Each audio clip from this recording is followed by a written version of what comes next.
Hello everyone and welcome back to another video. Today, as you can see, we're in Unreal Engine.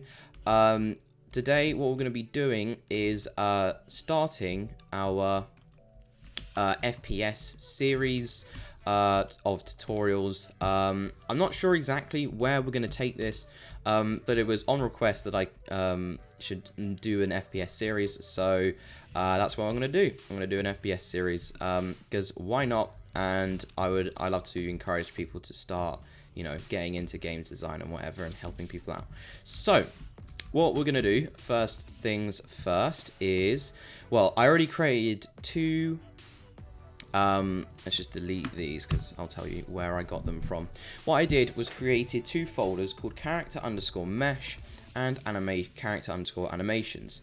For this series, what I'm going to be doing is using a asset pack from Virtus Hub. Here is his website is virtushub.com/first person shooter. That's to get to this page right here. And what you can do, if you want the assets that I'm using so that you can follow along, you can click on resources and it will take you to the page where you can download the resources.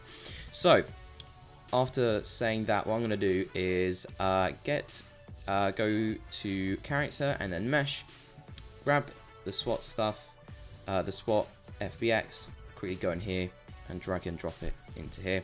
And this is a skeletal mesh, so it has bones that are used to manipulate the mesh to give it animations or for you to attach stuff to it. So what we're going to do is we're going to click on this and go over to our third person character.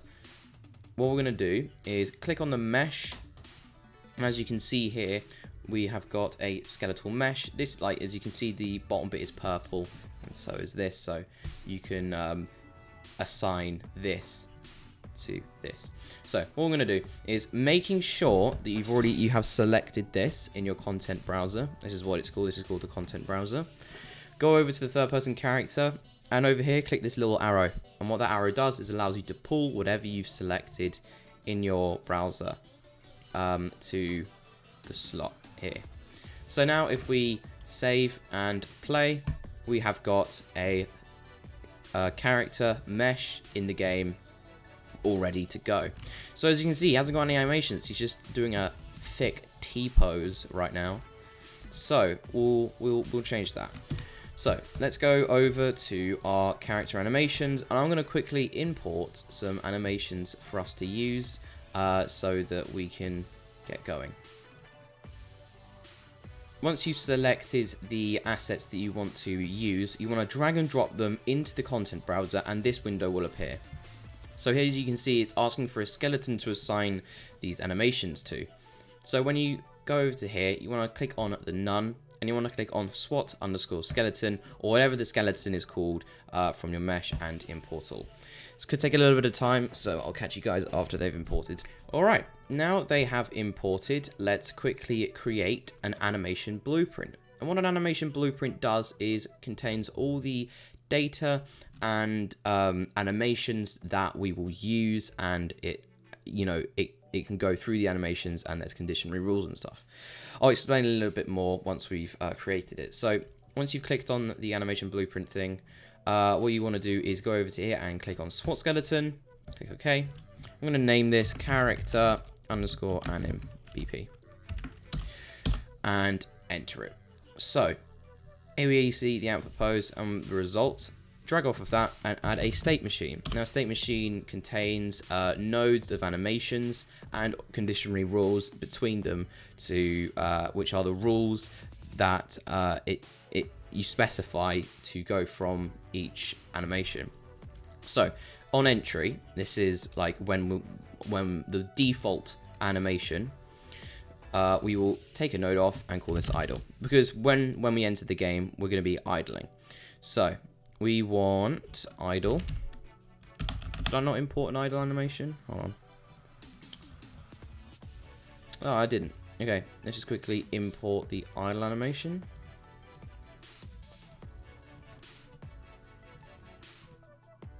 Alright, there we go. And we'll drag in idle animation and hook it up. to the result. Compile, save, and there we go. We now have this. We now have our idle pose. So if we go over to our third person character, click on the mesh, and go under animation to anim class, making sure animation mode is set to use animation blueprint. Click on this and find character animation BP. And there we go. Look at that. We have an animation pose in our game. Now, as you can see, he's not really doing much, and when you walk, he isn't switching to another animation, which is right, because we haven't set up any other animations. So what we'll do is we'll go back to our character anim BP. Coming off of our idle pose, we will add another state and call it walk. And drag back another conditionary rule, or a transitionary rule as it's called, into idle. So double click on walk to get into the node, and we'll search for walk in place, walk forward in place, just for now, because we'll add a blend space in another episode. So now it's coming up with a bunch of errors saying it will never be taken. Please can you add something to the canon to transition. So the transition, we need something inside these transitionary rules. So we need to say if he's going fast, then we should transfer the animation to the walk. And we haven't got anything like speed here. We haven't got a variable that represents it. So over in the event graph, what we're gonna do is off try get pawn owner. We want to get third. We want to not get third person. We cast to third person character, and we want to connect that up to here. Right. What we want to do is probably off of this calculate. What we want to do is calculate direction, and off of the try get pawn owner we want to get velocity, and hook that right up into the yellow things. Unreal Engine's quite good where it uses kind of color coding to show you where things can go. And we want to get aim, base, aim, rotation. Hook that onto here. And as you can tell, this one will be called direction. And if you want to promote it to a variable like I just did, you want to click off of this and click that. So we need speed. We need to be able to represent speed as a variable. So what we're going to do is get vector length squared. And off of this, again, promote to a variable, and we'll call this speed. Cool. Here we go. Hook that up. Make sure it's hooked up, otherwise it won't work. I've done that many times myself. Right, inside our state machine, which I will quickly rename to movement, just for simplicity's sake, we need to finally set up the transitionary rules that go in between these two. So, from idle to walk, inside of here, what we want to do is drag and drop our speed and select get speed.